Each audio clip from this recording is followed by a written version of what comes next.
अस्सलाम वालेकुम। टीम 10 की तरफ से ये इस कोर्स का लेक्चर 3 है। आप पेन पेपर पेंसिल अपने पास पकड़ लें ताकि आप इम्पोर्टेंट पॉइंट्स को नोट डाउन कर सकें। इस कोर्स में हम प्राइस एक्शन ट्रेडिंग पे बात करेंगे। इसमें हम कैंडलस्टिक्स को बहुत डिटेल में समझेंगे और उनके पैटर्न्स को। पैटर्न्स 3 टाइप के होते हैं, बुलिश पैटर्न्स, न्यूट्रल पैटर्न्स और बेरिश पैटर्न्स। हम इन सब पैटर्न्स को बहुत डिटेल में डिस्कस करेंगे, मगर उससे पहले मैं आपको बेसिक कैंडल्स का कॉन्सेप्ट चार्ट पे दिखा देता हूँ। कैंडल्स 2 तरह की होती हैं, जैसे कि मैंने इनको ड्रॉ किया है। एक ग्रीन कैंडल होती है और रेड कैंडल होती है। ग्रीन कैंडल का मतलब है कि बुलिश है, रेड कैंडल का मतलब बेरिश है। टेक्निकली ये बात 50% सही है और 50% बात गलत है। आप नहीं डिसाइड कर सकते कि ये बुलिश है या बेरिश है। मैं आपको इसको डिटेल में बताता हूँ। हर कैंडल की बॉडी होती है और विक होती है, उसके टॉप पे होती है और बॉटम पे। मैं आपको ड्रॉ करके बताता हूँ। ये इस तरह हर कैंडल आपको नॉर्मली नज़र आएगी।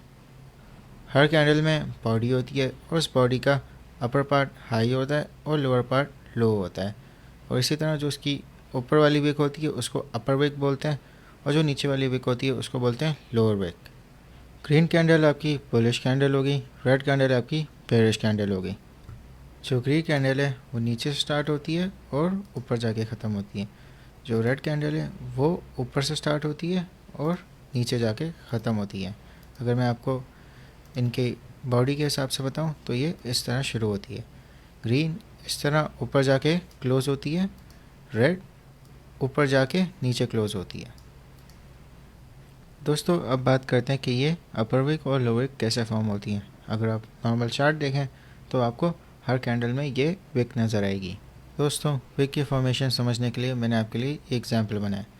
अब जैसे ये कैंडल है, इसका प्राइस $3 पे ओपन हुआ था, फिर ये $5 तक गया, फिर ये इसके बाद $8 तक भी गया। फिर उसके बाद बेयर्स एंटर हुए, इसका प्राइस फिर $8 से $1 तक गिरा, फिर उसके बाद दोबारा बुल्स आए, फिर उसका प्राइस $5 तक ले गए और यहाँ पे कैंडल क्लोज़ हो गई। तो जो $8 की प्राइस गई थी वो विक के थ्रू इसका मूवमेंट आपको पता चलता है, और जो $1 की प्राइस गिरी थी वो लोअर विक से आपको पता चल रहा है।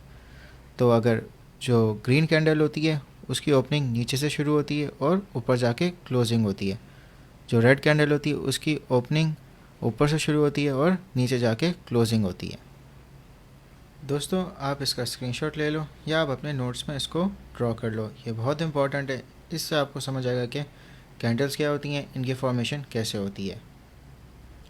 दोस्तों अब मैं आपको बताता हूँ कि इनके पैटर्न्स कैसे होते हैं। मगर आपने एक चीज़ याद रखनी है कि जो पैटर्न्स हैं आप इनको 80% आप इन पे यकीन रख सकते हो कि हाँ ये पैटर्न इस तरह फॉर्म होगा, मगर हमेशा 20% फेलियर का चांस होता है। तो आप किसी भी चीज़ पे 100% रिलाई नहीं कर सकते, क्योंकि ये जो कैंडल्स होती हैं ये ह्यूमन बिहेवियर को रिफ्लेक्ट करी हैं। आप ह्यूमन बिहेवियर को प्रेडिक्ट कर सकते हो, मगर आप कभी भी नहीं जान सकते कि अगले ह्यूमन के दिमाग में क्या चल रहा है। तभी सिर्फ आप प्रेडिक्ट कर सकते हो, आप 100% अश्योरिटी से अपनी प्रेडिक्शन को नहीं कर सकते। तभी आपने हमेशा लॉस के लिए तैयार रहना है। अगर आप लॉस के लिए तैयार हो गए तो आपको रिवॉर्ड खुद ही मिल जाएगा।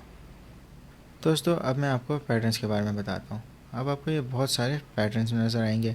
आपने इनके नाम को याद नहीं करना, आपने ये समझना है कि ये पैटर्न्स फॉर्म कैसे होते हैं। दोस्तों सबसे वाला पैटर्न हम हैमर पे बात करते हैं। मैं इसको जूम कर लेता हूँ ताकि आपको समझने में आसानी हो। दोस्तों अगर आप हैमर पैटर्न को देखो तो आपको मिड में एक कैंडल नज़र आएगी जो बिल्कुल हैमर की शेप में होगी, हथौड़े जैसी। इसकी जो बॉडी है वो इसकी लोअर विक से काफ़ी छोटी है। आप लोअर विक को देखो तो वो इसकी बॉडी से तकरीबन डबल है। ये जो पैटर्न है ये बुलिश पैटर्न है। इसमें आप देखेंगे कि जो डाउन ट्रेंड है वो हैमर कैंडल पे ब्रेक होता है और फिर अप ट्रेंड शुरू हो जाता है। इसी तरह इन्वर्टेड हैमर है, ये इसका ऑपोजिट पैटर्न है, मगर ये भी बुलिश पैटर्न है, क्योंकि अगर आप देखें कि ये डाउन ट्रेंड था और फिर इसने अपर विक पे ये हैमर फॉर्म की है और फिर यहाँ से अप ट्रेंड शुरू हो गया। ड्रैगन फ्लाई डोजी बिल्कुल सिमिलर है, इसमें भी डाउन ट्रेंड है और फिर अप ट्रेंड पे आ जाता है। जो इसका पैटर्न है वो उसको डोजी इसलिए बोलते हैं क्योंकि जो इसकी बॉडी है वो बिल्कुल छोटी सी है, जहाँ पे वो स्टार्ट हुई वहीं पे वो ख़त्म हुई है, मगर जो इसकी लोअर विक है वो काफ़ी बड़ी है, तो जो इसकी बॉडी है वो बिल्कुल ना होने के बराबर है। जो बुलिश स्पिनिंग टॉप होता है उसमें जो बॉडी होती है वो बिल्कुल इक्वल साइज़ की होती है। अपर से भी लोअर से भी, और जो इनकी अपर और लोअर विक होती है वो भी बिल्कुल सेम साइज़ की होती हैं। फिर दोस्तों बुलिश किकर में आपको एक बुलिश कैंडल नज़र आएगी, फिर उसके बाद इमीडिएटली एक दोबारा से एक बुलिश कैंडल होगी। तो ये एक साइन होता है मार्केट के रिवर्सल का। जो बुलिश इनगल्फिंग है उसमें आपको एक बुलिश कैंडल मिलेगी और उसके बाद एक दूसरी बड़ी बुलिश कैंडल मिलेगी। जो दूसरी कैंडल है वो पहली कैंडल को इनगल्फ करेगी, यानी जो पहली कैंडल का जो अपर विक होगा उससे बड़ी उसकी बॉडी होगी। बुलिश हरामी ये उर्दू में नहीं है, ये एक जापानीज़ वर्ड है। तो इसमें जो होगा इस बुलिश इनगल्फिंग का रिवर्स पैटर्न होगा। पहले आपको एक बड़ी कैंडल मिलेगी और फिर बाद में उसको एक छोटी कैंडल फॉलो करेगी। तो जो बड़ी कैंडल का जो अपर विक होगा उससे छोटी उसकी बॉडी होगी। फिर इसके बाद आती है पियर्सिंग लाइन। पियर्सिंग लाइन में एक बुलिश कैंडल होगी, फिर एक दूसरी कैंडल उसको फॉलो करेगी। इसमें आप इस तरह पता कर सकते हैं कि जो दूसरी कैंडल होगी वो पहली बॉडी के सेंटर से अलाइन होगी, इस तरह। फिर उसके बाद आपको ट्विस्टर बॉटम मिलेगा। इसमें ये दोनों कैंडल्स हैं, आप इसको इस तरह पता कर सकते हैं कि जो इनका बॉटम होगा वो बिल्कुल इक्वल होगा। दोस्तों इसके बाद 3 कैंडल पैटर्न्स देखते हैं। मॉर्निंग स्टार में आपको पहले एक बड़ी बुलिश कैंडल नज़र आएगी, उसके बाद एक छोटी कैंडल नज़र आएगी। यह आपका बुलिश स्पिनिंग टॉप भी हो सकता है या डोजी हो सकता है। फिर उसके बाद आपको जो थर्ड कैंडल नज़र आएगी वो एक बुलिश कैंडल होगी, ये इस मिड कैंडल से बड़ी होगी। फिर इसके बाद आती है बुलिश अबैंडन बेबी। इसमें आपको 2 सिमिलर बुलिश कैंडल्स मिलेंगी और उसके बीच में आपको एक हैमर पैटर्न नज़र आएगा। फिर इसके बाद आती है 3 वाइट सोल्जर। इसमें आपको एक स्ट्रेट लाइन में 3 बुलिश कैंडल्स नज़र आएंगी जो एक दूसरे से बड़ी होंगी। फिर उसके बाद आपको 3 लाइन स्ट्राइक, आपको 3 कंसेक्यूटिव डाउन ट्रेंड की कैंडल्स नज़र आएंगी, फिर एक बड़ी बुलिश कैंडल नज़र आएगी। फिर उसके बाद आपको मॉर्निंग डोजी स्टार। इसमें आपको 3 कैंडल्स नज़र आएंगी, मिड में एक डोजी होगा। आपने ये देखने के जो 3 कैंडल्स हैं इनका जो ग्राउंड है, इनका जो बॉटम है वो बिल्कुल सेम है। फिर उसके बाद है 3 आउटसाइड अप और 3 इनसाइड अप। ये पैटर्न्स आपको ज़्यादातर चार्ट्स पे नज़र नहीं आते, मगर मैं फिर भी एक्सप्लेन कर देता हूँ। इसमें आपको 3 कंसेक्यूटिव बुलिश कैंडल्स नज़र आएंगी। 3 अपसाइड अप में आपको पहले एक छोटी कैंडल नज़र आएगी और 2 बड़ी कैंडल्स। 3 इनसाइड अप में आपको पहले एक बड़ी बुलिश कैंडल नज़र आएगी और मिड में एक छोटी कैंडल नज़र आएगी, फिर वापस से आपको एक बड़ी कैंडल नज़र आएगी। अब जो बेरिश कैंडलस्टिक पैटर्न्स है वो आपको बुलिश कैंडलस्टिक पैटर्न्स के रिवर्स होंगे। जैसे हैमर है उसका ऑपोजिट हैंगिंग मैन है, आपको एक ऑपोजिट हैमर नज़र आएगी। जैसे इन्वर्टेड हैमर है, इसी तरह शूटिंग स्टार है। अगर आप 2 कैंडल पैटर्न्स भी देखें तो बुलिश किकर है, उसका रिवर्स बेरिश किकर है। 3 कैंडल पैटर्न्स में आपको भी सिमिलर इनके रिवर्स पैटर्न्स नज़र आएंगे। तो आपने बुलिश कैंडल पैटर्न्स को अच्छे से आप याद कर लेंगे और समझ लेंगे तो उनके ऑपोजिट आपको बेरिश कैंडल पैटर्न्स भी समझ आ जाएंगे। दोस्तों जो न्यूट्रल बेसिक पैटर्न्स होते हैं ये ज़्यादातर आपको चार्ट्स पे नज़र नहीं आते हैं। जैसे इसका डोजी, ये एक डबल डोजी है, इनमें जो प्राइस मूवमेंट है वो बिल्कुल न्यूट्रल रहती है। अब स्पिनिंग टॉप है, एक तरफ बुलिश स्पिनिंग टॉप होगा और एक तरफ बेरिश स्पिनिंग टॉप होगा। अब मारूबोजो में सिंपली अपर और लोअर विक्स नहीं होती, दोनों कैंडल्स में आप देख सकते हैं।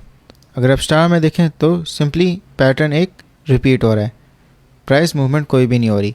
तो जो न्यूट्रल बेसिक पैटर्न्स है ये बहुत ही रेयर होते हैं, मार्केट में हमेशा कुछ ना कुछ मूवमेंट हो रही होती है। दोस्तों अब मैं आपको बताता हूँ कि रिवर्सल कैंडल्स कौन कौन सी होती हैं और जो सबसे इम्पॉर्टेंट है। Hammer, inverted hammer, dragon fly doji, bullish spinning top, hanging man, shooting star, gravestone doji, bearish spinning top, bullish engulfing, bullish हरामी, बेरिश इनगल्फिंग, बेरिश हरामी, मॉर्निंग स्टार और इवनिंग स्टार।